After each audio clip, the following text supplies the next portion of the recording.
My Haymarket listing took 20 months to sell.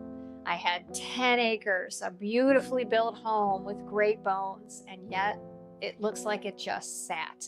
I want to take the time today to share this journey because I think there were some really valuable lessons, not only for me as a listing agent, they reinforced a lot of the things that I already do, and I'm going to take this and use it for every listing going forward.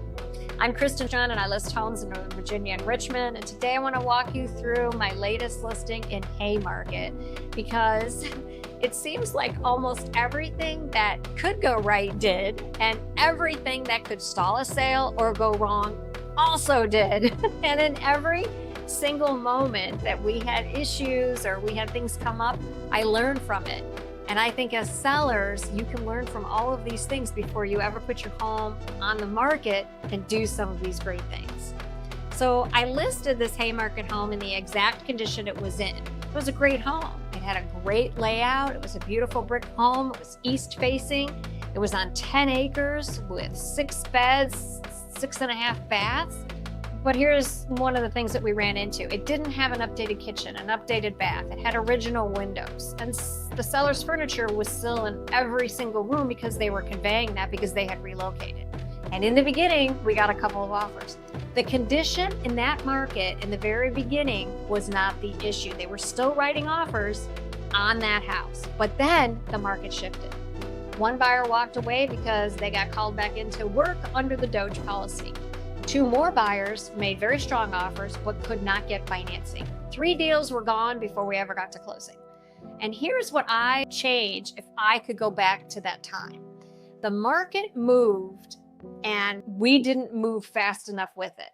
We kept treating it like the same market where we were getting offers in, but so much happened in 2025 that we did not adjust fast enough. So the house ended up sitting. We had showings, but we had no offers.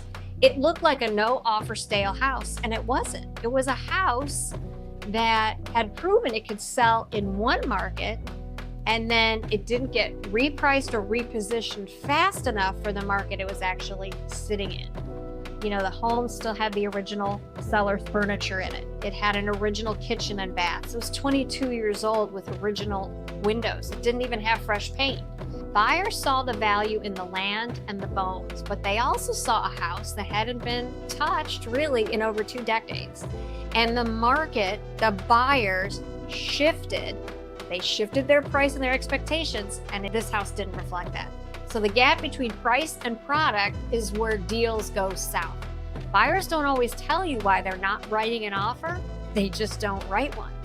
So going into the new year, I sat down with my sellers and we made some really positive decisions. The roof needed to be replaced. We wanted to freshen it up with new color paint, and we got all the furniture out. Then unfortunately mid-project, we had a water leak. So we repaired that, and we used this opportunity then to refinish all the floors in the house. So the house looked like a different property. And we started getting showings, and we got a couple of offers, real ones. But then the septic and well inspections came back with some issues.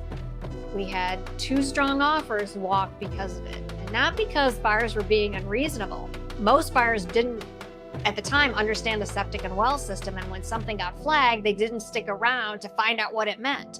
They just left. My sellers fixed everything, nearly $14,000 in repairs. But by then, we'd lost those buyers who would have paid for a home in that condition. After the roof, the paint, the floors, the septic, the well, and several price reductions, we did get an offer, and it closed. It took 20 months. There was a lot of money and time spent along the way that maybe if we had done some of those things a little bit during the market a year ago, we would have had a different story. And here's what I took from that. So first, watch for the market shift and move fast with it. This home sold in the market it was originally listed in. It was the shift after that we didn't react quickly enough to because our buyer pool changed.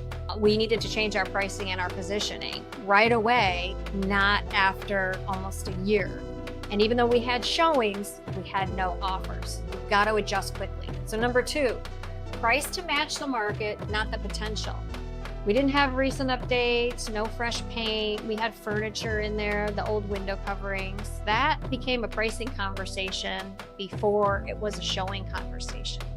3, one offer doesn't set a future price. You get showings and no offers. That is a pricing problem, not a marketing problem. Don't nudge the price down in these little increments, reducing the price, hoping to make a big difference in your result. Make the next pricing reduction a meaningful run so you bring in a fresh batch of buyers.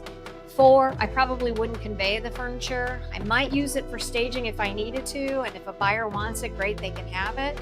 But I think an empty or professionally staged home sells faster and for more. So move the furniture out to the garage. If buyers want it, great. Whatever's left, just donate it. 5, get every system checked before you list. The septic, the well, the roof, the HVAC, all of it. Our septic and well problems cost my sellers $14,000 and 2 strong offers. So maintain the systems and be ready to show the buyer reports. 6, if your home is priced in that luxury pricing, 1.2, 1.4 and above, get a pre-listing appraisal. It gives you real footing on a pricing conversation when the condition of the home doesn't necessarily match the neighborhood. 7, get a pre-listing home inspection. Fix those major issues before a buyer even ever knows they were an issue, and then share those results. Here's what we did to care for the home. On a high purchase item like this, peace of mind is everything. So sellers, if you're getting ready to list and you don't know exactly where to start, this is what I do with sellers. I walk them through what their house needs, what the market looks like at the time they're listing, and we have strategic conversations about what it's going to take to get your home sold. And if we start to run into a market shift problem, we're going to have very candid conversations about what you need to do in order to meet the market to get your home sold. So I love doing this. I love helping my sellers turn out a product that meets the market, that matches buyer expectations, and buyers fall in love with their new home. That's what I love doing. So if you are getting ready to list, you maybe don't know where to start, or you're maybe considering some of the things that I said in this video and you want to know more about it, reach out. I am here to educate and to help people understand how to list their homes for the market they're in so they can move on. Thanks for watching.